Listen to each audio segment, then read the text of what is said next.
ఓం భూర్భువస్వః హ్రీం శ్రీం క్లీం సవితుర్వరేణ్యం భర్గో దేవస్య ధీమహి ధియో యో నః ప్రచోదయాత్. హ్రీం శ్రీం క్లీం కైలహ్రీం హసకహలహ్రీం సకలహ్రీం శ్రీం. ఓం రాం శ్రీకృష్ణ శ్యామ కమలనయన దత్తాత్రేయాయ శరణం మమ. మహాకాల చక్రవర్తి సామ్రాజ్య స్థాపన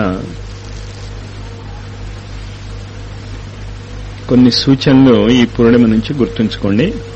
ఈ మహాకాల చక్రవర్తి సామ్రాజ్య స్థాపనలో చాలా ప్రముఖ పాత్ర కాలచక్రం యొక్క భ్రమణము మీద ఆధారపడి ఉంటుంది. దీని గురించే జ్యోతిష్ శాస్త్రంలో దాంట్లో లిప్తములోని ఘటికలని విఘడియలని రకరకాలుగా ఉంది. అది మీరు నోట్ చేసుకోవాలి. అది మీరు చేయవలసినటువంటిది ఏంటి, ఆ కాలము యొక్క వృత్తాన్ని అర్థం చేసుకోండి. ఏం చెప్పానో మననం చేసుకోండి, డిస్కస్ చేసుకోండి. కష్టమే చెప్పింది అర్థం అవడం. దాని గురించి నేను మిమ్మల్ని ఏం బ్లేమ్ చేయటం, మీకు అర్థం కాకపోతే తప్పు లేదు, కానీ చెప్పింది చూడకపోవటం తప్పు. డిసెంబర్ 99 లోపల నేను 18 పురాణాలు, 18 ఉపనిషత్తులు, 4 వేదాలు పూర్తి చేసేస్తా. మీరు ఆ స్పీడ్ అందుకోగలిగితే చాలా మంచిది. అసంభవం మాత్రం ఏది కాదు, ఏది అసంభవం కాదు. ఇంచేత ఊలో కోట్ల కోట్ల సంవత్సరాలు దాటిపోతాయి ఒకే రోజులో. చెప్పా మీకు అది. దాన్ని ఎలా సైక్లింగ్ ఎలా వస్తుంది? నేను ఎన్ని కబుర్లు చెప్తే సైక్లింగ్ వస్తుంది మీకు? ఏం చేయాలి మీరు? సైకిల్ మీద ఎక్కి తొక్కేయటమే, పడితే పడతాం. కాలచక్ర భ్రమణము యొక్క భ్రమణమే పదమును పదార్థముగా మార్చును. ఇది నేను గత 3 క్లాసుల నుంచి చెప్తున్నా. అవగాహన చేసుకోండి. ఇది అంత ఈజీగానే అర్థమైపోతే, అంచేత నాకు అర్థం కాలేదు మాస్టారు ఏమీ కంగారు పడకండి, 1,00,000 సార్లు చెప్తా నేను. ఈ జన్మలో మనకు అర్థం కాకపోతే ఇంకో జన్మ ఎత్తే అర్థం చేసుకుందాం. కానీ మీ ప్రయత్న లోపానికి నేనేం చేస్తా? ఏం చెప్పాను నేను? కాలము యొక్క భ్రమణమే పదమునకు పదార్థముగా మార్చేటటువంటి పరిస్థితులు ఏర్పరుస్తుంది, పరిస్థితులను ఏర్పరుస్తుంది. ఆ పరిస్థితుల్లో అది దిగుతుందా దిగదా చెప్పలేం. కొంతమందికి చేయగానే ఫలితాలు వచ్చేస్తాయి, కొందరికి చేయగానే ఫలితాలు రావు. దానికి కారణం ఏమిటి అంటే వాళ్ళ శరీరంలో ఉన్నటువంటి 12 రాశుల యొక్క అనుకూలత, వాళ్ళు ఉన్నటువంటి ఊరిలో ఉన్నటువంటి 12 రాశుల యొక్క అనుకూలత సింక్రనైజ్ అవుతాయి. మళ్లీ అర్థం చేసుకోండి. అది గత 3 రోజులుగా చెప్తున్నదే మనం ఇంకా చాలాసార్లు చెప్పుకోవాల్సి వస్తుంది. ఇది అనేక రకాలుగా అర్థమైపోతే ఏం లేదు అందులో, కానీ అర్థం కానంత వరకు చాలా కష్టంగా ఉంటుంది. ఏంటది? ఉన్మేష నిమిషోత్పన్న విపన్న భువనావలి. మీరు కళ్ళు ఎప్పుడు మూసి తెరిచినా సృష్టి వస్తూ ఉంటుంది. ఎప్పుడైనా మీకు ఉదాహరణకి నేను ఇలా ఇలా ఇలా ఇలా ఇలా 10 సార్లు అన్నాను అనుకోండి, 10 సార్లు సృష్టి ఏర్పడుతుంది, 10 సార్లు సృష్టి లయమవుతుంది. ఇది మీకు అర్థం అవ్వాలి. మీకు తెలియటం లేదంటే స్మృతిని లబ్ధ్వా, అంతకంటే ఇంకేం లేదు అక్కడ.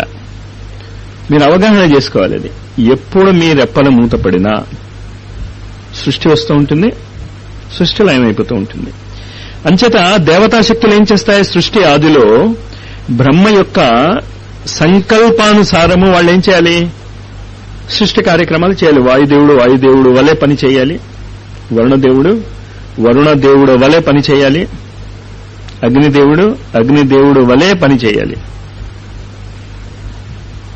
సిద్ధి సాయి దగ్గర వినాయకుడు హనుమంతుడు, వెంకయ్య స్వామి అంతే, వినాయకుడు హనుమంతుడు. దీన్ని జాగ్రత్తగా అర్థం చేసుకుందాం మనం. ఎందుకు చెప్పాను ఇది? మళ్ళా మర్చిపోతే మీరు నన్ను అడగండి తర్వాత ఈ పాయింట్. ఏం చెప్తున్నా నేను? వాయుదేవుడు వాయుదేవుడు వలె పనిచేయాలి, అగ్నిదేవుడు అగ్నిదేవుడు వలె పనిచేయాలి. ఇప్పుడు సృష్టి ఆదిలో మొదలెట్టేశాడు. పంచమహాభూతాలు ఏర్పడ్డాయి, పంచభూతములు కాదు. మహా అనే పదానికి నేను మీకు చాలాసార్లు చెప్పాను కదా, మహా అనేది సమష్టి, వ్యక్తిగతమైంది కాదు, టోటాలిటీ. మన శరీరంలో ఉన్నటువంటిది గణపతి, సమిష్టిగా ఉన్నటువంటిది మహాగణపతి. మన శరీరంలో ఉన్నటువంటి విష్ణువు, సమష్టిగా ఉన్నటువంటిది మహావిష్ణువు. ఆ యాంగిల్లో చెప్తున్నాను నేను. పంచమహాభూతాలు ఏర్పడిన తర్వాత ఆ భూతాల యొక్క సబ్ డివిజన్ అవుతూ 49 రకాలైనటువంటి గణాలు ఏర్పడతాయి. ఏర్పడిన తర్వాత వాళ్ళు కళ్ళు మూయకూడదు. కళ్ళు మూస్తే ఏమవుతుంది? మళ్ళీ లయం అయిపోతుంది. అంచే దేవతలు కళ్ళు మూయరు. మూశారంటే మొత్తం పోయి సృష్టి పోయాయి. దేవతలు అనిమేషులు అంటానికి కారణం అది. ఆ అనిమేషత్వము మీకు ఆవు యొక్క కళ్ళల్లో కనిపిస్తుంది. మీరు జాగ్రత్తగా గమనించుకోండి. అంచేత ఆ ఆవు యొక్క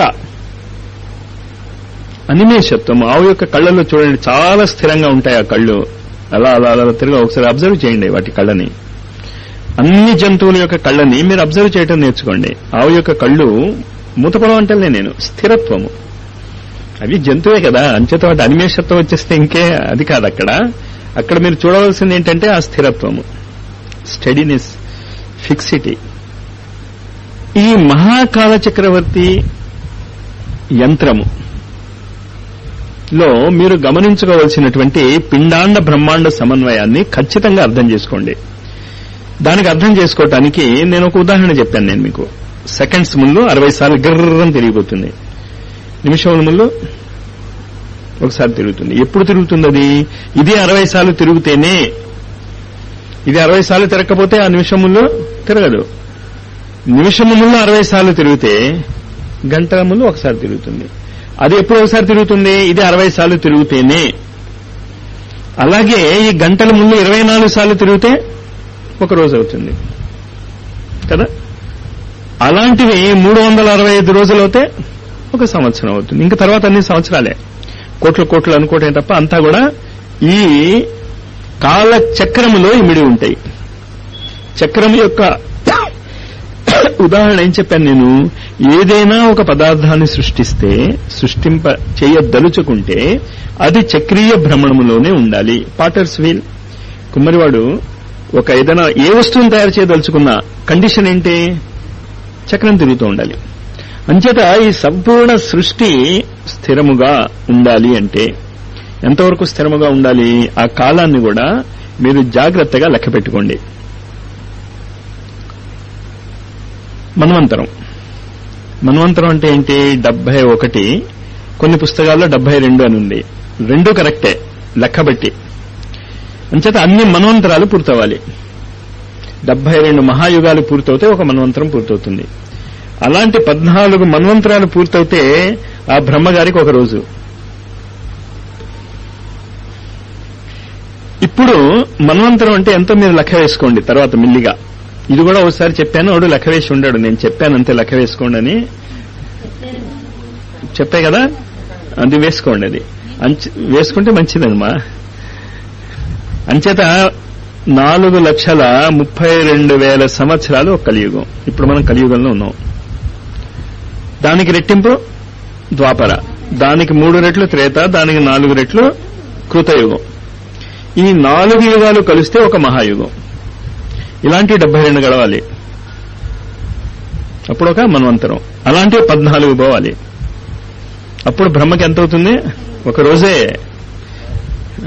పగలు అహము మళ్ళా అంతకాలము అవుతే రాత్రి, అప్పుడు ఒక రోజు అవుతుంది అంతే. ఇప్పుడు నేను చెప్పినది మార్నింగ్ టైం, డే టైం. అది ఈక్వల్ గా నైట్ టైం కూడా ఉంటుంది కదా. ఇలాంటివి 100 సంవత్సరాలు గడిస్తే అప్పుడు పాపం బ్రహ్మగారు రిటైర్ అవుతారు. అంతవరకు ఆయన కళ్ళు మూయడు. ఆయన కన్ను మూశాడు, ఫినిష్, మూయడు ఆయన. కానీ ఆయన మూయగానే ఒకడు రెడీగా ఉన్నాడు. అప్పుడే రెడీగా ఉన్నాడు. ఇప్పుడు ప్రెసిడెంట్, అమెరికా ఎలక్షన్స్ లో ప్రెసిడెంట్ ఎలక్ట్ అని ఉంటాడు. వీడు దిగగానే కాలచక్రంలో వాడు ఎక్కుతాడు. మీకు తెలుసు కదా బ్రహ్మ ఎలక్ట్ అవడు, ఇంద్ర ఎలక్ట్, బ్రహ్మ ఎలక్ట్, ఇవంతా మన పురాణాల్లో చెప్పబడి ఉన్నాయి. హనుమంతుడి గురించి నేను చెప్తాను అన్న దానికి ఈ లింక్కి చెప్తానన్నాను. ఏంటి హనుమంతుడి యొక్క విచిత్రత అంటే ఏంటంటే, పంచమహాభూతాలు హనుమంతుడి యొక్క జీవిత చరిత్రలో ఎలాగ సమ్మిళితం అవుతాయో చూడండి. ఇది ఏ తత్వానికి ఆయన పుట్టాడు? వాయుతత్వానికి పుట్టాడు. ఏ తత్వాన్ని దాటాడు? జలతత్వాన్ని దాటాడు. ఏ తత్వం యొక్క పుత్రికను కలిశాడు? పృథ్వీ కదా. ఎక్కడి నుంచి ఎగిరాడు? ఆకాశంలో ఎగిరాడు. ఎవరితో మండించాడు? హనుమంతుడు. అంతేగా. అందుకని ఈ దానికి లెక్కి చెప్పడానికి అది మళ్ళా మర్చిపోతానేమో, అదృష్టం బాగుండి నేను మర్చిపోలే. అంచేత హనుమంతుడి యొక్క ఉపాసన పంచభూతముల యొక్క ఉపాసనగా మారాలి. మనం అంచేత ఈ దేవతా శక్తులు ఒక భారతీయ సంస్కృతికి సంబంధించినవి కాదు. కానీ భారతీయ సంస్కృతిలో ఎంత గొప్పతనం ఉంది అంటే, మామూలుగా చిన్నపిల్లలు ఈ ఆధ్యాత్మికత గురించి లక్షణం లేని వాళ్ళు కూడా ఈ సంఘటన గుర్తుంది కదా, ఆధ్యాత్మికత గురించి తెలుసుకున్న వాళ్ళు ఆ పంచతత్వోపాసన కూడా చేసేయగలరు. కథలు మన రామాయణ మహాభారతాలలో అంత గొప్పతనం ఉంది. అంచేత ఆ యాంగిల్ అర్థం చేసుకోండి మీరు. అంచేత షిర్డీ సాయి హనుమంతుణ్ణి వినాయకుణ్ణి పట్టుకోవటంలో, ఉపాసన చేయటంలో, మనము ఉపాసన చేయటంలో ఎల్కేజీ స్టూడెంట్స్ కి పిహెచ్డీ సూపర్వైజర్ కి ఉన్నంత తేడా ఉంది. ఆ తేడా మీలోకి రావాలి. మిమ్మల్ని post graduates in solar conscious గా మార్చబోతున్నా. మనం కష్టపడాలి మరి దానికి. అంచేత ఈ దేవతా శక్తులన్నీ ఎక్కడున్నాయి? మన శరీరంలోనే ఉన్నాయి. దాన్ని గుర్తించాలి. అంచేత మన శరీరంలో ఉన్నటువంటి ఆ దేవతా శక్తులన్నిటికీ ఆధిపత్యం ఎవడు వహిస్తాడు అంటే హనుమత్ స్వరూపము గణపతి. అంచేత ఈ రెండు పక్కపక్కనే చాలా చోట్ల ఉంటాయి. ఉండకపోతే వాళ్ళకి ఆ సైన్స్ తెలియలేదనమాట. ఏం చేశాడు మహాగణపతి? ఈ పిండాండ బ్రహ్మాండ సమన్వయాన్ని అర్థం చేసుకున్నాడు. కార్తికేయుడిని ఏమని చెప్పాడు? పాపం ఆయన ప్రపంచం అంతా తిరుగు అన్నాడు. పాపం ఆయన అద్భుతం, వెరీ ఫాస్టెస్ట్ ఆయన దృష్టిలో ఆ నెమలి మీద ఎగిరి అంతా తిరిగాడు. ఈయనేం చేశాడు? తిరిగిపోయాడు. అంటే ఏంటక్కడ? రెండు ఒకటే అని చెప్పటం. పిండాండము బ్రహ్మాండము ఒకటే అని. అది అర్థం చేసుకోగలిగితే మీరు ప్రపంచం అంతా తిరగక్కర్లే, ఎక్కడెక్కడికో వెళ్ళిపోక్కర్లే. మీ శరీరాన్ని మీరు అర్థం చేసుకోగలిగితే, అర్థం చేసుకోవాలి మీరు, తొందరగా అర్థం చేసుకోవాలి ఈ 2 నెలల్లోనే. ఎందుకు అర్థం చేసుకోలేదు? మీ శరీరమేగా అది. ఆ దృష్టితో మీరు చూడటం లేదంతే. ఇదంతా కూడా స్మృతి లబ్ధ, ఏమీ కష్టపడక్కర్లేదు. కానీ అర్థమైన వాడికి సింపుల్ గానే ఉంటుంది, అర్థం కాని వాడికి కష్టంగానే ఉంటుంది. ఆ పాయింట్ నేను ఒప్పుకుంటున్నా. ప్రయత్న లోపం జరుగుతోంది, అది నేను బాధపడేది. Study material. దీని గురించే అవగాహన చేసుకోండి మీరు. కాలచక్ర భ్రమణము 1 సెకండ్ ముందు మీరు ఆపేయగలిగితే మొత్తం కాలం ఆగిపోతుంది. ఇంతగా గడియారం ఆపేయాలంటే ఏం చేయాలి? మీరు సెకండ్ ముందు పట్టుకు చూడండి, గడియారం అయిపోతుందో లేదో మీకే తెలుస్తుంది. మీరు గంటల్ని, రోజుల్ని, బ్రహ్మని పట్టుకోక్కర్లే. కాలచక్రంలో ఎవరిని పట్టుకోవాలి? మీరు 1 సెకండ్ పట్టుకుంటే చాలు. అంచేతే ఉన్మేష నిమిషోత్పన్న విపన్న భువనావలి.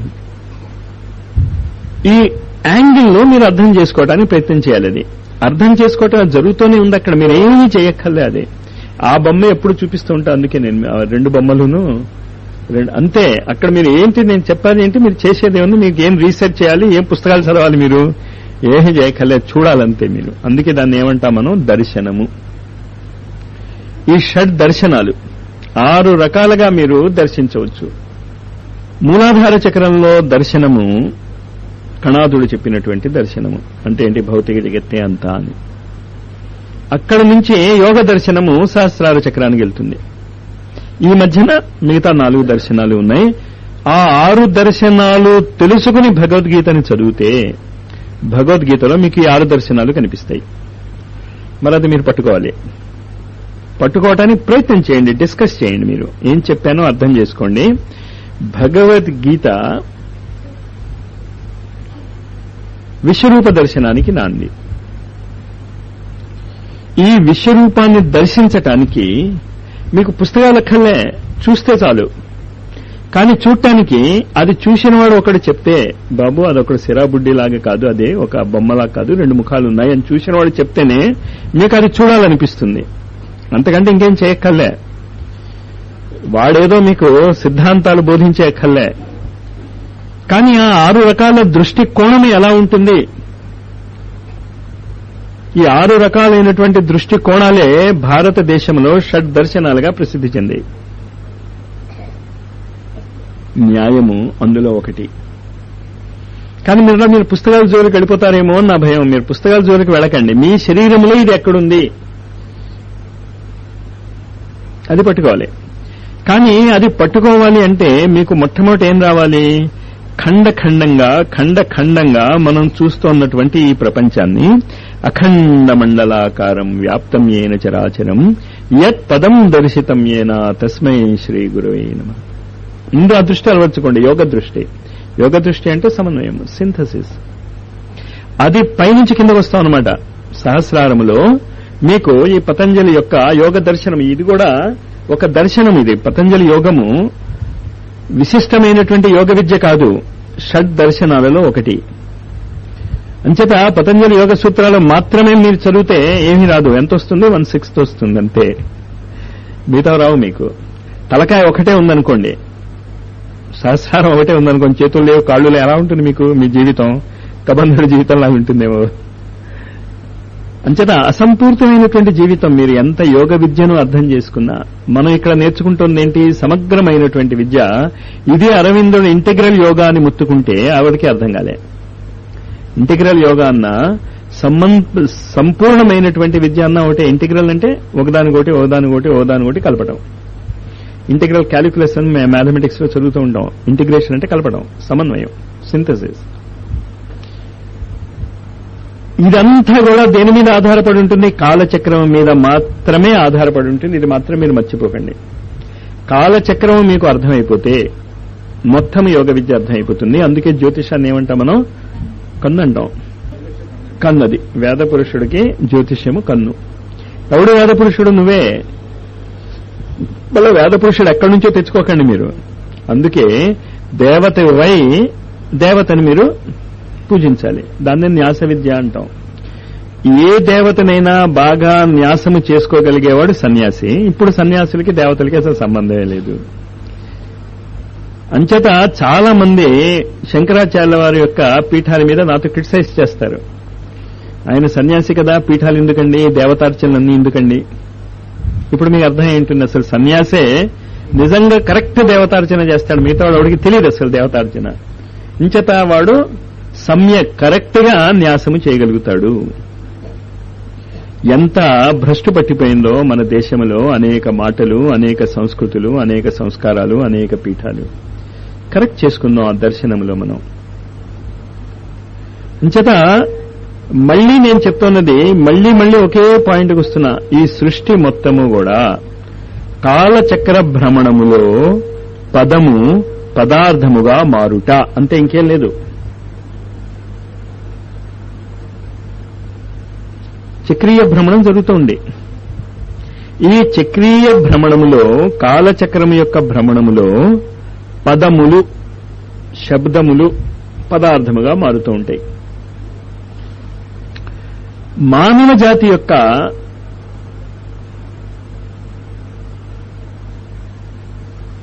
అంకురార్పణ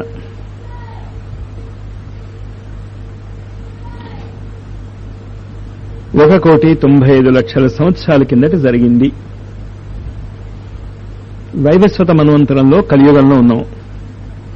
అంటే వైవస్వత 1,92,00,000 సంవత్సరాల కిందట జరిగింది. మనము వైవస్వత మన్వంతరంలో ఉన్నాం. వైవస్వత మన్వంతరం ఎన్ని కోట్ల సంవత్సరాలు అవుతుంది? ఒక మహాయుగము జరగాలి కదా. ఇందులో ఇలాంటి మహాయుగాలు మళ్ళీ ఎన్ని జరగాలి? మన్వంతరం పూర్తవ్వాలంటే 14 జరగాలి. అంచేత మన వైవస్వత మన్వంతరం కంటే ముందు వచ్చినటువంటి 6 మన్వంతరాలు లెక్క పక్కన పడేయండి మీరు.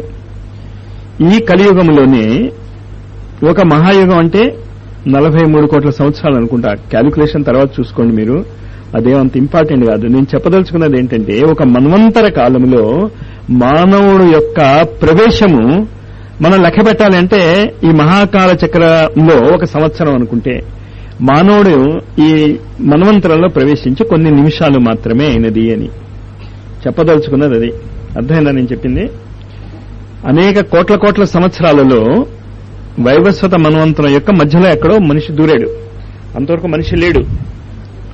ఆ మనిషి జంతువు వలె ఉన్నాడు. జంతువులలో ఉన్నటువంటి అహంకారము, నేను అనేటటువంటి బిందువు కొన్ని కోట్ల సంవత్సరాల కిందటే స్టార్ట్ అయింది. కొన్ని కోట్లు అంటే ఖచ్చితంగా లెక్కపెట్టి చెప్తున్నారు వాళ్ళు. 1,92,00,000 సంవత్సరాల కిందట. ఇంకా కరెక్ట్ గా అది ఎప్పటికి వర్తిస్తుంది అంటే 88 కో ఎప్పుడో వర్తిస్తుంది. ఈ మధ్యకాలంలో మళ్ళీ దీన్ని కలుపుకుంటూ ఉండాలి మనం. అంటే ఎప్పుడు చెప్పినా అదే చెప్తే మళ్ళీ తప్పవుతుంది. ఆన్ దట్ ఇయర్ మీరు అది కూడా పట్టుకోండి. అదక్కర్లేదమ్మా, ఇది బ్రహ్మ మెలకుగానే ఉన్నాడుగా పాపం. బ్రహ్మని మనం కలుపుకుంటాం, బ్రహ్మ కలుపుకోక్కర్లేదు కనుక ఆ యుగాల క్యాలిక్యులేషన్ కరెక్ట్ గానే ఉంటుంది. సంధి కలుపుకోక్కర్లే. ఇక్కడ మీకు ఇంకొక పాయింట్ గుర్తుంచుకోండి, చాలా జాగ్రత్తగా అర్థం చేసుకోండి.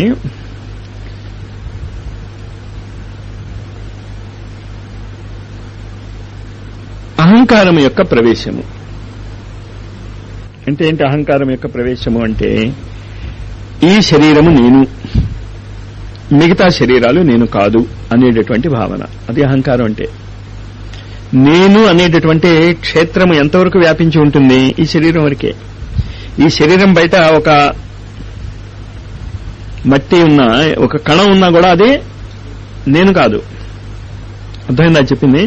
అంచేత ఈ పిండాండము, ఈ మానవ శరీరము నేను అనేటటువంటి భావన 3 రకాలుగా ఏర్పడుతుంది.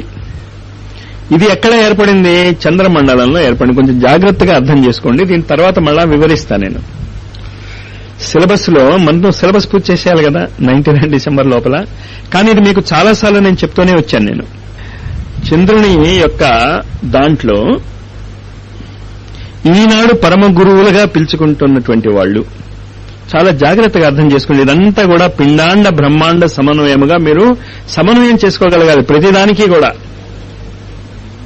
దేని గురించి నేను చెప్తున్నాను? ఇదంతా కూడా అహంకారము ఏర్పడింది అంటే నా యొక్క అహంకారము, ఆ చేతనత్వము పదార్థంగా మారింది. అంతేగా నేను చెప్పదలుచుకున్నది. ప్రతిదీ ఇవాళ నుంచి మీకు ఎంఏ డిగ్రీ వచ్చేంత వరకు సోలార్ కాన్షియస్ లో నేను చెప్పదలుచుకున్నది ఇంతే. ఏమిటి నేను చెప్పదలుచుకున్నది? కాలచక్ర గమనములో పదములే పదార్థములుగా మారుతూ ఉంటాయి అంతే. అదే వేదము, శబ్ద బ్రహ్మము. దానికే రకరకాలుగా మీరు అర్థం చేసుకోవటానికి ప్రయత్నం చేయండి. అది ఆ సమన్వయం ఎప్పుడైతే అర్థమైపోతుందో, ఒక బల్లి యొక్క అరుపులో అలీగఢ్ నుంచి వస్తున్నటువంటి బల్లి చెల్లెలు వస్తోంది అని శృతి సాయి చెప్పగలుగుతాడు. అది సమన్వయమే. అది అంతకంటే ఇంకేం లేదు. ఆ సమన్వయం అర్థమైపోతే ఏదైనా చెప్పేయచ్చు మీరు.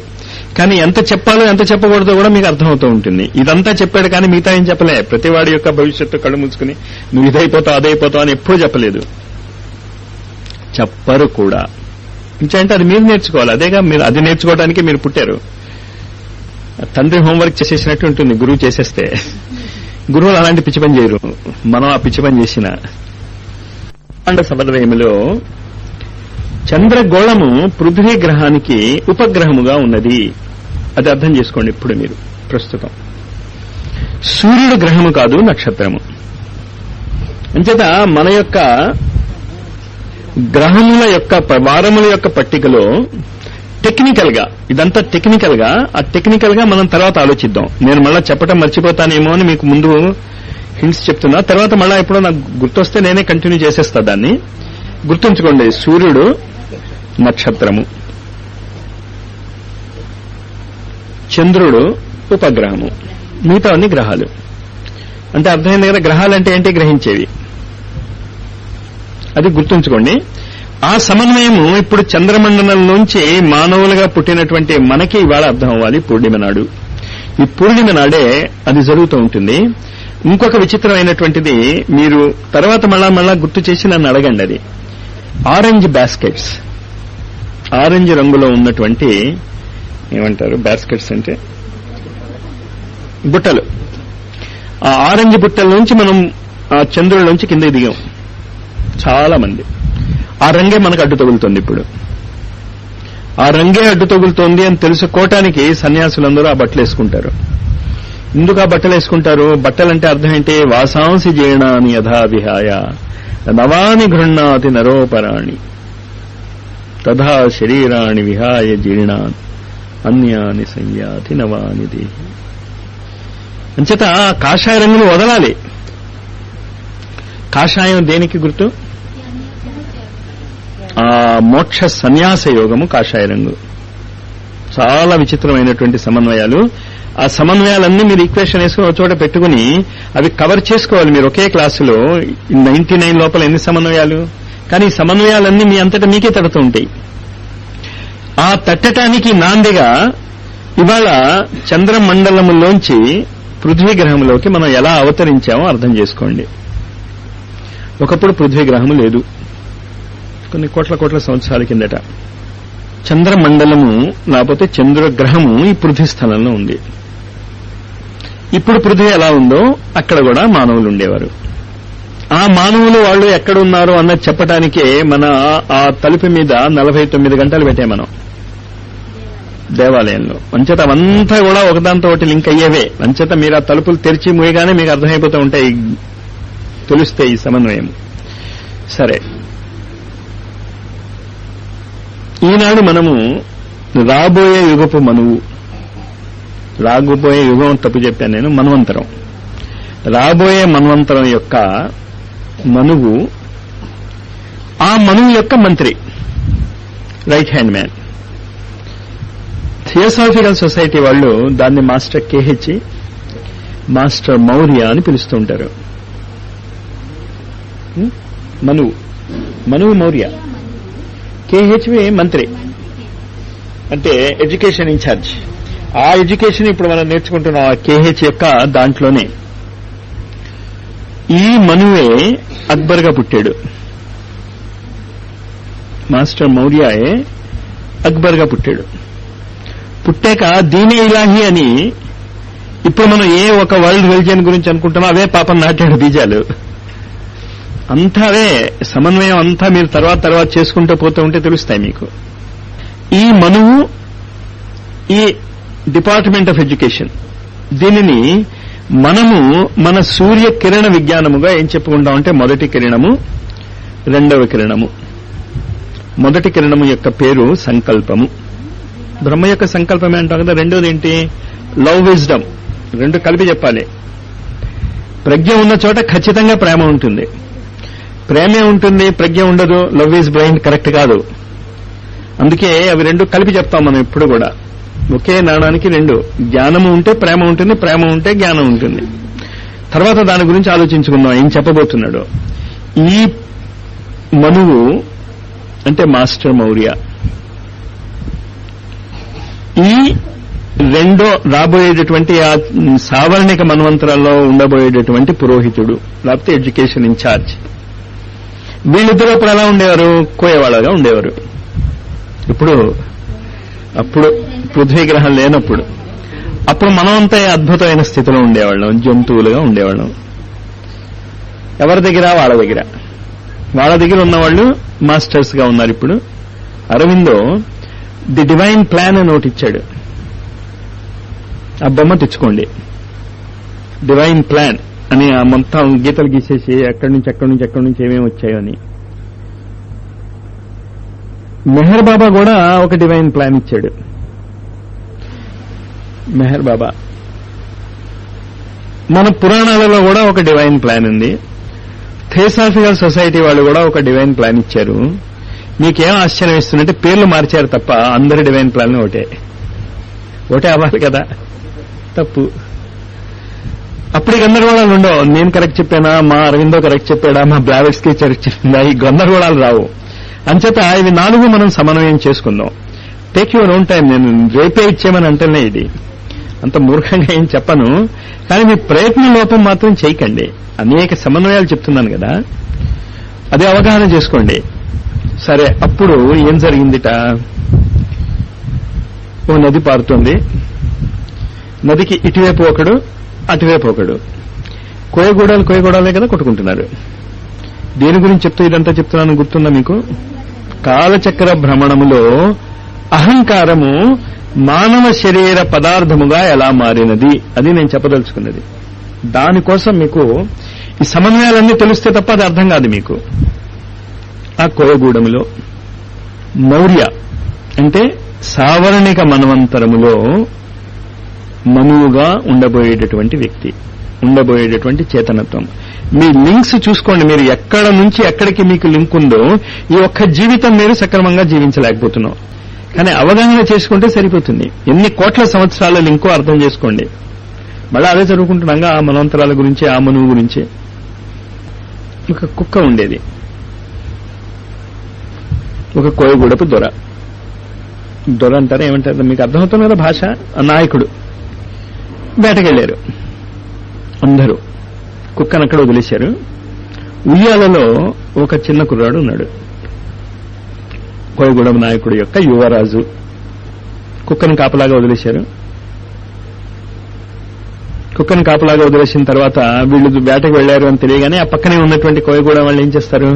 అటాక్ అంటారు. అటాక్ చేశారు. ఈ అటాక్ చేస్తున్నప్పుడు ఈ కుక్క ఉన్నదే కట్టి ఉంది అక్కడ ఉయ్యాలకి దగ్గరగానే. ఆ పిల్లవాడిని ఎత్తుకుపోవటానికి చేసేటటువంటి ప్రయత్నంలో వాడు ప్రయత్నిస్తూ ఉంటారు కదా, దానికి రక్షించటానికి విశ్వ ప్రయత్నం చేసింది. కుక్క ఏం రక్షిస్తుంది? కానీ చాలా ప్రయత్నం చేసింది. చంపేశారు వాళ్ళు. ఆ చచ్చిపోతున్న క్షణములో ఆ కుక్క మానవీయ ఆత్మగా మారినది. తర్వాత కుక్క ఎవరో చెప్తాను నేను మీకు. నేను చెప్పదలుచుకున్నది అర్థమైంది కదా. కాలచక్రములో మనకి కూడా ఇలాంటి అవకాశాలు లభిస్తాయి. ఎలాంటి అవకాశాలు? రక్షణకి. అందుకని ధర్మయుద్ధంలో ప్రాణం కోల్పోవటం అన్నది చాలా గొప్ప రక్షణ. అంటే ఆ పిల్లవాడిని రక్షించడం అని కాదు, ఆ ధర్మాన్ని, అప్పుడు దాని ధర్మం ఆ పిల్లవాడిని రక్షించటం. ఇలాంటి అవకాశం మీకు వచ్చినదో లేదో ఈ కాలంలో మీరే నిర్ణయించుకోండి. నేను చెప్పేటటువంటి సంఘటనలకి సమన్వయానికి చాలా అవసరం కనుక ఇది చెప్తున్నాను నేను. కానీ ఆ సమన్వయం చేసుకోవాల్సినటువంటి, ఈక్వేషన్ వేసుకోవాల్సినటువంటి బాధ్యత మీది. అలాంటి క్షణములు రాకపోతే జంతువులు మానవులుగా మారవు, అసంభవం. అలాంటి సంఘటనలు ఎప్పుడు వస్తాయో అప్పుడప్పుడు మాత్రమే జంతు చేతనత్వము మానవీయ చేతనత్వముగా మారుతాయి. ఏమైంది అక్కడ కాలచక్ర భ్రమణంలో? అర్థమవుతోంది కదా. రెండో ఇన్సిడెంట్ ఇలాగే ఇంకో రోజు లిజర్డ్స్ టైప్ లో. ఇప్పుడు ఆ జంతువులు లేవు అని థియాసఫిస్ట్ చెప్తారు. ఆ చంద్రమండలంలో ఉండేవి, చంద్రగ్రహంలో, అవి ఇప్పుడు లేవు. అలాంటి ఒక జంతువు ఆడిస్తూ ఉండేది ఒక పిల్లవాడిని. మళ్ళా same story, history repeats itself. కాలచక్రంలో అవే సంఘటనలు మళ్లీ జరుగుతాయి. మళ్ళా వాళ్ళు వచ్చారు, ఈ పిల్లవాడిని ఎత్తుకుపోవటానికి ప్రయత్నం చేస్తున్నారు. ఎత్తుకుపోవటానికి ప్రయత్నం చేస్తూ ఉంటే ఓ బోట్లో వాడిని పడేసి తీసుకుపోతూ ఉంటే ఈ లిజర్డ్ లాంటిది ఎత్తుకుని, అంటే వెంటబడింది, నదిలో గోడ దూకింది. అది దూకగానే దాన్ని చంపేశారు వాళ్ళు. మళ్లీ అది మానవులుగా మారింది ఆ క్షణములోనే. అంటే ఇక్కడ మీరు అర్థం చేసుకోండి ఏంటో. మీరు సక్సెస్ఫుల్లా కాదా అన్నది ఇంపార్టెంట్ కాదు అక్కడ. మీరు రక్షించగలిగారా లేదా అది ఇంపార్టెంట్ కాదు. మీరు అటెంప్ట్ చేశారా లేదా అది ఇంపార్టెంట్. అందుకోసం మీరు ఇదంతా నేర్చేసుకున్నారా లేదా నాకు అనవసరం. అది అటెంప్ట్స్ కనిపించడంలే నాకు. అంటే మీరు ప్రాణత్యాగం చేసినంత కష్టపడాలి ఇక్కడ. అదే నాకు కావాల్సింది. మీరు ప్రయత్నం ఎంత చేశారు. ఇంకొక సంఘటన జరిగింది, అది భూమి మీద జరిగింది. ఇందుకు మళ్ళా భూమి మీదకి వచ్చానో నేను తర్వాత చెప్తా. అట్లాంటిక్ పీరియడ్ అంటే ఈజిప్షియన్ పీరియడ్ అనుకోండి మీరు. కరెక్ట్ కాదు అది ఉదాహరణ అనుకోండి. అక్కడ ఒక రాజకుమారుడు, రాజు, ఒక సేనాపతికి ఆ రాజకుమారుని రక్షించే బాధ్యత ఇవ్వబడింది. న్యాచురల్ కదా. మన ఎవరైనా జానపద సినిమాలు విఠలాచార్య పిక్చర్లో లాగే ఆయన ఉపవనానికి అంటే గార్డెన్ కి వెళ్లి తిరుగుతూ ఉంటే అటాక్ చేస్తారు. ఈ అటాక్ చేసినప్పుడు ఆ కాపలాగా ఉన్నటువంటి సేనా నాయకుడు హోరాహోరీగా తన శరీరాన్ని అతని శరీరానికి అడ్డుపెట్టి రక్షిస్తాడు. ఈ లోపల అరుపులు వినిపిస్తాయి. సేనా నాయకుడు యొక్క మిగతా వాళ్ళు వస్తారు, వాళ్ళని పంపించేస్తారు. అప్పుడు ఆ యువరాజు ఆ సేనా నాయకుడిని తన చేతుల్లో ఎత్తుకుంటాడు. ఎత్తుకుని తండ్రి దగ్గరికి తీసుకెళ్తాడు. తండ్రి కాళ్ళ దగ్గర పడేస్తున్నప్పుడు ఆ సేనా నాయకుడు చూసి నీకేం కావాలి అని అడుగుతాడు. ఆ రాజు నీ పదసేవయే. ఆ వాగ్దానము ఇప్పటికీ అక్షరాల గురువులు మాత్రము పాటిస్తున్నారు. ఎప్పుడెప్పుడు ఆ గురువులు భూమి మీదకి వచ్చినా ఆ సేనాపతి ఖచ్చితంగా ఆ గురువులతో పాటే ఉంటాడు. ఇక్కడేం జరిగింది? సేవ. నీ పని నేను చేస్తానంతే, ఇంక మిగతా పనులు నేను చెయ్యను.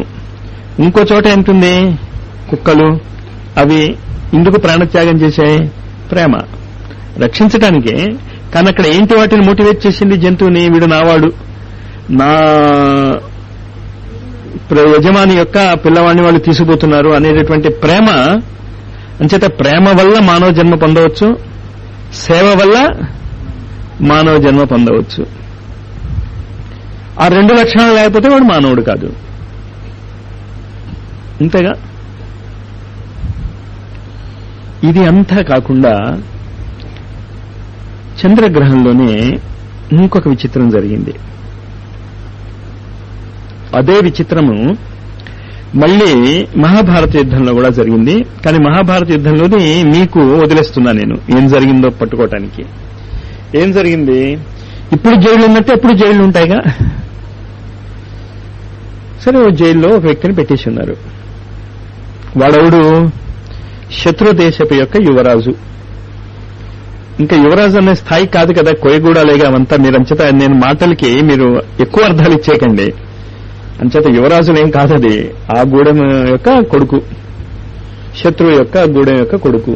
వాడిని జైల్లో పెట్టారంటే అండర్ గ్రౌండ్ సెల్లో పెట్టారు.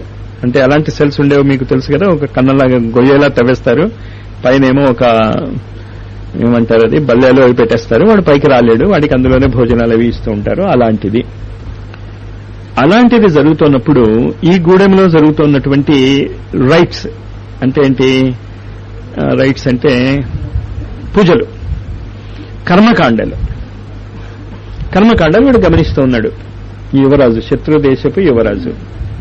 మెల్లిమెల్లిగా ఏమైంది? వీడు మనసు మారిపోయింది. మా గూడెంలో కంటే ఇక్కడ జరుగుతున్నటువంటివి చాలా బాగున్నాయి. ఈ లోపల ఏమైంది? ఏ పురోహితుడైతే ఇతనికి బాధ్యత తీసుకున్నాడో, యువరాజు కదా ఎంతైనా, కోయగూడపు యువరాజే కదా, అంచేత ట్రీట్మెంట్ అప్పుడే ఏబీసీ గ్రేడ్స్ ఉండేవన్నమాట జైల్స్ లో. అంచేత ఆ పురోహితుడు వస్తూ ఉండేవాడు. ఆ పురోహితుడు ఏం చేశాడు? ఫ్రీడమ్ ఇచ్చాడు వీడికి. నేను తలుపు వేయలే, కానీ గుర్తుంచుకో, నా మహలానందాన్ని ఏమంటాం అర్థమైంది కదా, ఈ ఏరియా దాటి వాళ్ళకు బాబు బాగుండదు, నాకు మాట వస్తుంది అని తీసేసి బయటకు వదిలేశాడు. నిప్పంటుకుంది ఒకసారి కోయగూడల్లో. పురోహితుడు లేడు, ఎవడు లేడు. వీడు గీత దాటలేదు, కాలిపోయాడు. ఎందుకు? దాటితే పురోహితుడి మీద అంతే కదా, పారిపోవచ్చు కదా, ఫ్రీగానే ఉన్నాడు వాడు వెళ్ళలే. ఆ క్షణంలో కూడా వ్యక్తిత్వము డెవలప్ అయింది. దీన్ని ఏమంటాం మనం? సంకల్పశక్తి. చేత మూడు రకాలుగా మానవీయ చేతనత్వం మనం ధరిస్తాం. ఒకటి సంకల్పం వల్ల, రెండవది ప్రేమ వల్ల, మూడవది ఈ మూడు మనం వదిలేసాం. సంకల్పం ఉంటుంది, చెయ్యం. ప్రేమ అంటాం కానీ బిజినెస్ చేస్తాం. నువ్వే నన్ను ప్రేమిస్తే నేను చెప్పినట్టు విను. ప్రేమ అంటే ఏమవ్వాలి? వాడు చెప్పినట్టు నువ్వు వినాలి, అంతే కదా. కానీ ఏం చేస్తాం మనం? నువ్వు నన్ను ప్రేమిస్తున్నావు అయితే నేను చెప్పినట్టు చేయి, నువ్వు చేయకపోతే సర్వీస్. సరే, ప్రశ్నే లేదు. ఫోటోగ్రాఫర్ రాంది సర్వీస్ చెయ్యవు. ఇది మూడు ప్రమాదాలు.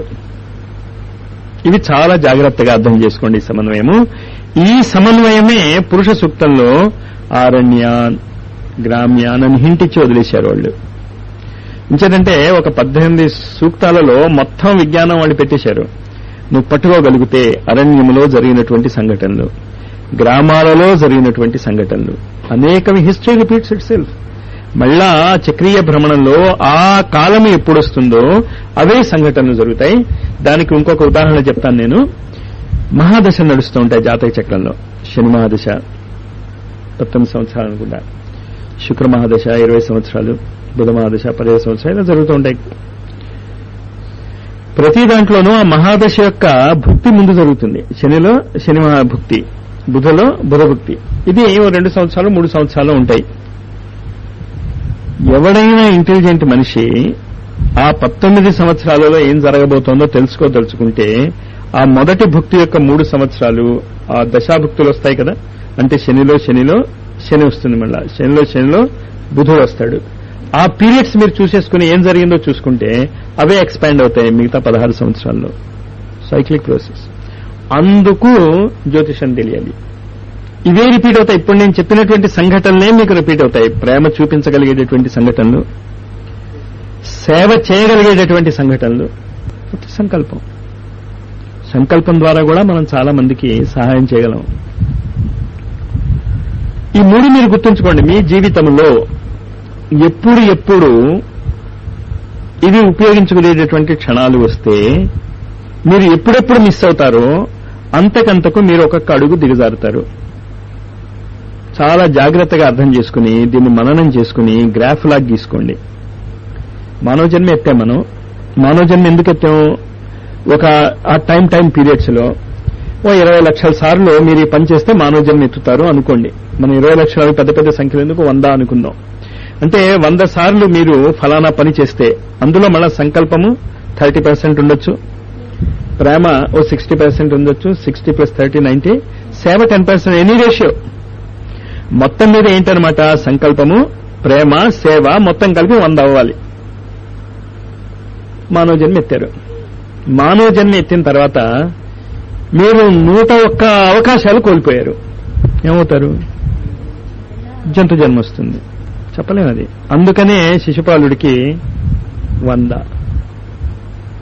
అవకాశం. శబ్దములే అక్కడ, అంతేగా. దూషణ అనేది ఒక శబ్దమే కదా. చాలా జాగ్రత్తగా మహాభారతాన్ని దాన్ని మీరు అర్థం చేసుకుంటే మళ్ళీ నేను మీకు బాగా అర్థమయ్యేటట్టు చెప్పదలుచుకున్నది ఒకటే. మహాకాల చక్ర భ్రమణములో పదములే పదార్థములుగా మారుతాయి. గురువు యొక్క వాక్కులు పదార్థములుగా తక్షణమే మారుతాయి. అంతేగా వాళ్ళ ఆశీస్సులు ఫలిస్తాయంటే అర్థం ఏంటి? పదార్థాలుగా మారాయి అంతే. ఎలా మెటీరియల్ అయింది? సైన్స్ తెలుసు వాడికి. ఈ చక్రీయ గమనము యొక్క సైన్స్ తెలుసు వాడికి, అంతకంటే ఇంకేం లే. ఆ సైన్స్ మీరు తెలుసుకోవచ్చు. నేను చెప్పిన ఉదాహరణలన్నీ కూడా ఆ సైన్స్ ని అవగాహన చేసుకోవటానికే. కానీ తమాషా ఏంటో తెలుసా, ఈ మొత్తము సైన్స్ 3 లభిస్తుంది మనకి. పురుష సూక్తము, శ్రీ సూక్తము, మంత్రపుష్పము, మొత్తం సైన్స్ ఉంది. ఇందాక చెప్పే కదా. కానీ వాళ్ళు ఏం చేశారు? టూకీగా చెప్తారు, అంతకంటే ఏం చెప్పగలరు వాళ్ళు? 18 సూక్తాలలో ఈ మొత్తము సృష్టి రహస్యాన్ని చెప్పాలంటే అంతకంటే వాళ్ళు ఏం చెప్పగలరు? అంచేత పురుష సూక్తం, శ్రీ సూక్తం మరి మీరు ఖండతా పట్టేసి ఉన్నారు కనుక, వెనక నుంచి ముందు నుంచి చెప్పారు కనుక ఒక్కొక్క పాయింట్ నేను చెప్పాను. చాలా జాగ్రత్తగా ఉండండి. ఇచ్చిన అవకాశము ఇక్కడ ప్రతి గంట ఒక జన్మే మీకు ఇచ్చండి. ప్రతి గంటలోనూ మీరు అవకాశాన్ని వినియోగించుకోవచ్చు. ఏదైతే మీరు బయట చేయలేరో. బయట కాలేజీకి వెళ్ళాక నేను ఎంత చెప్తే తంతాను నన్ను అక్కడ, మరి అక్కడ చెప్పలేను కదా. కానీ ఇక్కడ అంచేత మీరు ఎంత నెగటివ్ మార్క్స్ వెళ్తాయో జాగ్రత్తగా ఉండండి. చాలా చాలా జాగ్రత్తగా ఉండండి. నాకు ఒంట్లో బాగోలేదు మాస్టారు, నాకు తలనొప్పిగా ఉంది మాస్టారు, మా బంధువులు వచ్చారు వాళ్ళతో మాట్లాడుతున్నాను మాస్టారు. మాట్లాడుకోమ్మా. మార్కులు అలా టక బ్యారోమీటర్ పడిపోతుంది. పారాసెటమాల్ వేస్తే టెంపరేచర్ తగ్గినట్టే. కష్టపడండి, కాస్త అవగాహన చేసి. కానీ గాబరా పడకండి. మీకు అర్థం కాకపోతే అర్థమయ్యేది చెప్పాను, నేను ఉన్నా కదా. కానీ ప్రయత్నం లోపం చేయకండి. నేను ఇప్పుడే చెప్పాగా, మీరు రక్షించగలిగారా లేదా, చేయగలిగారా లేదా అన్నది ప్రశ్నించదు. ప్రయత్నం నువ్వు చేశావా లేదా కేవలం అది మాత్రమే చూస్తుంది. కానీ ప్రయత్నం చేసినట్టు నటించిన లాభంలే ప్రకృతిలో. అంచేత ఆ పాయింట్స్ ఇవాళ చెప్పినవి మీరు చాలా జాగ్రత్తగా అర్థం చేసుకోండి. కాలము ఒక చక్రీయ గమనములో ఉన్నటువంటిది. కాలమే ఆకాశము లేక అవకాశముగా మారుతుంది. రాత్రి బ్యాంక్ కావాలన్నా మీకు తెరిచి ఉండదు. అంటే మీరు ఏదైనా పిస్టల్స్ అవి తీసుకుని తెరిపిస్తే తప్ప, అది వేరే విషయం. అంతే కదా. అంచేత కొన్ని పనులు మీరు రాత్రి మాత్రమే చేయగలరు. అంటే అవకాశాలు, కొన్ని అవకాశాలు పగలు మాత్రమే వస్తాయి. ప్రతి పని కూడా పూజ వలె చేయాలి అని యజ్ఞ విద్య తెలుపుతుంది. దాన్ని యజుర్వేదము అంటాం. రాత్రి చేయగలిగేటటువంటి పనులన్నీ కూడా కృష్ణ యజుర్వేదము, పగలు చేయగలిగేటటువంటి పనులన్నీ కూడా శుక్ల యజుర్వేదము. కానీ మనకిప్పుడు అసలు ఏ పని మనం చేయటంలే. ఇంచేత వర్క్ ఈజ్ నాట్ వర్షిప్. మనం చేసేటటువంటి ఏ పని కూడా పూజలాగా చేయటంలే. కానీ భారతీయ ఆధ్యాత్మికత ఏం చెప్తోంది? ప్రతి పనిని కూడా పూజలాగా చేయండి. అంచేత ఈ కాలచక్ర భ్రమణంలో ఒక్క సెకండులో ఏమి జరుగుతున్నదో మొత్తము మహా మన్వంతరాలలో కూడా అదే జరుగుతున్నది. వినటానికి చాలా అబ్సర్డ్ గా ఉంటుంది. ఇది పిచ్చి మాటల్లాగా ఉంటాయి. ఏం చెప్తున్నాను అర్థమైందా? ప్రలాపన, పిచ్చి ప్రలాపన ఏం చెప్తున్నాను నేను? ఒక సెకండులో ఏమి జరుగుతున్నదో అదే మహా మన్వంతరాలలో కూడా జరుగుతున్నది. ఈ సమన్వయం కావాలి. ఈ సమన్వయానికి సినిమాలు చాలా మీకు ఉపయోగపడతాయి. ఒక స్ట్రైట్ లైన్ మీరు చూసినా ఉపయోగపడుతుంది. ఒక గీత గీసాం మనం, ఇక్కడి నుంచి ఇక్కడ వరకు గీత కనిపిస్తుంది. కానీ మీరు మ్యాగ్నిఫైయింగ్ లెన్స్ పెట్టి చూస్తే ఆ గీతల మధ్య మీకు కట్స్ కనిపిస్తాయి. కంటిన్యూటీ లేదు అక్కడ. కణము, ఇంకో కణము, కణము, ప్రతి కణము కూడా పూర్ణమే, పరిపూర్ణమే. అది ఈ పూర్ణిమ నాడు మీరు అర్థం చేసుకోవాలి కాలం యొక్క పరిపూర్ణత. ఆ మహాకాల చక్రవర్తిత్వానికి మీరు ఈ డివైన్ లైఫ్ సైకిల్ అర్థం చేసుకోవాలి. ఇందాక నేను చెప్పిన సంఘటనలన్నీ కూడా ఈ రోజు జరిగాయి. ఈ రోజు ఇందాక నేను చెప్పిన ప్రతి సంఘటన జరుగుతుంది. ఇంకా జరగబోయే సంఘటనలు కూడా జరుగుతాయి. ఆ సమన్వయం మీరు పట్టుకోగలగటం వల్లే ఋషులు, దేవతలు, గురువులు ఏం జరగబోతోందో చెప్పగలుగుతారు. సమన్వయం అంతే. ఇప్పుడు చూసి చెప్పలేం. ఇప్పుడైతే సినిమాల్లో చాలా మంది రాబోయే డైలాగ్ చెప్పేస్తారు. చాలా మంది ఎక్స్పర్ట్స్ అయిపోయారు. గురువులు అంతే. అది గొప్పే ఉంది అక్కడ. అది మీరు నేర్చుకోండి, సమన్వయము. దానికి అర్థం చేసుకున్నాక మళ్ళీ చాలా జాగ్రత్తగా మంత్ర జపములోని చక్రీయ భ్రమణాన్ని అర్థం చేసుకోండి. మంత్రము ఎలా తిప్పుతాం మనం? మాలే కదా. ఆ మంత్రము యొక్క అధిదేవత ఏమవుతుంది? పదార్థంగా మీకు సాక్షాత్కరిస్తుంది. అంచేత ఈ చక్ర భ్రమణములోనే ఆ దేవత యొక్క స్వరూపము. అంచేత మంత్రమే దేవతా స్వరూపం అని కూడా అంటూ ఉంటాం మనం. శబ్దమే పదార్థముగా మారింది. ఇదంతా ఎందుకు చెప్పాను? మీరు కూడా ఒక మంత్రమే, పదార్థంగా మారారుగా.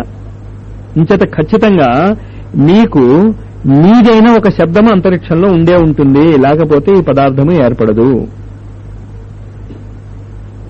ఆ శబ్దం యొక్క బేసిస్ తెలిసి ఉన్నటువంటి గురువులు ఇస్తారు మంత్రదీక్షలు. అసలు మంత్రదీక్ష అది. ఈ మంత్రాలు ఏం కావు. అది తెలిసి ఉన్నటువంటి గురువు మనకి లభిస్తే ఆనందం. అలాంటి గురువులు రాబోయే 2 నెలల్లో మనం ఈ విధమైనటువంటి విద్యను పాటిస్తే పరిగెట్టుకుంటూ మన దగ్గరికి వస్తారు. అదే మన చేసేది. ఎంత పెద్ద పని చేస్తున్నామో మీరంత నీరసంగా ఉంటే ఎట్లా? మీరు ఎంత ఉత్సాహంగా ఉండాలి? అసలు మీరు ఏం చేస్తున్నారో మీకు అర్థమవుతుందా ఏంటి? కానీ జరుగుతుంది. అది మీకు తెలిసినా తెలియపోయినా. ఇప్పుడు ల్యాబొరేటరీలో చాలా సార్లు ఏం చెప్తున్నామో చెప్పాం. ఇప్పుడు ఇక్కడ మనం ఏదో మందిరం ఏదో కడుతున్నాం అనుకోండి, వాళ్ళు చెప్తాం నువ్వు ఇక్కడ తవ్వయ్యా, నువ్వు ఇక్కడ తవ్వయ్యా అని. వాళ్ళు చెప్పినట్టు తవ్వుతే చాలు, ఎక్కువ తవ్వకుండా చిన్నది. కానీ మీరు అలా తవ్వకండి, అర్థం చేసుకుని తవ్వండి. మళ్ళీ ఏం చెప్పానో అర్థం. ఇంత చెప్పి చివరికి చెప్పింది ఏంటి? కాలచక్ర భ్రమణములో పదములే పదార్థములుగా మారుతాయి అనే విద్యను మనం అవగాహన చేసుకుంటున్నాం. ఖచ్చితంగా గురువు మీకు ఇచ్చినటువంటి శబ్దము ఇంకోళ్ళకు ఉపయోగపడదు. మీ శబ్దం వేరు, ఇంకోళ్ళ శబ్దం వేరేగా. మీ మంత్రం వేరు. అందువల్ల చెప్పరు. చెప్తే ఏం లాభం? నీకేం లాభం? కుదరదు కదా. అందువల్ల మంత్రము అదంతా పోయి చివరికి ఎలాంటి స్థితికి ఎంత దుస్థితికి వచ్చామో తెలుసు కదా. ఇదంతా కూడా ట్రీటీజ్ ఆన్ కాస్మిక్ ఫైర్. అందుకని చెప్తున్నదే జ్వాలాకూల్ మహర్షి అంటే సావర్ణిక మన్వంతరములో ఎడ్యుకేషన్ డిపార్ట్మెంట్ ఇన్ఛార్జ్ యొక్క ప్రధాన శిష్యుడు. మరి మీరు ఆయన యొక్క ప్రధాన శిష్యులుగా మారవచ్చు. మరి ఆ పుస్తకం మీరు చదువుతున్నారంటే అంతే. అంచేత ఇక్కడున్న వాళ్ళకి కొన్ని బాధ్యతలు నేను చెప్పింది మీరు సక్రమంగా పాటించగలిగితే ప్రపంచానికి చాలా ఉపకారం చేసిన వాళ్ళు అవుతారు. అందరూ వింటున్న వాళ్ళందరూ గమనించుకోండి. చెప్పినటువంటి విషయాలు జాగ్రత్తగా అదే క్రమంలో మీరు రాసేసేయండి పాయింట్స్ గా. మీరు ఒక రోజు పోయిందంటే కొన్ని మహాయుగాలు దాటిపోతున్నాయి మొర్రో అని నేను చెప్తూ ఉంటే 7 రోజులతో కలిసి ఒకసారి పంపిస్తాం మాస్టర్. మంచిదమ్మా, అలాగే పంపించుకోండి.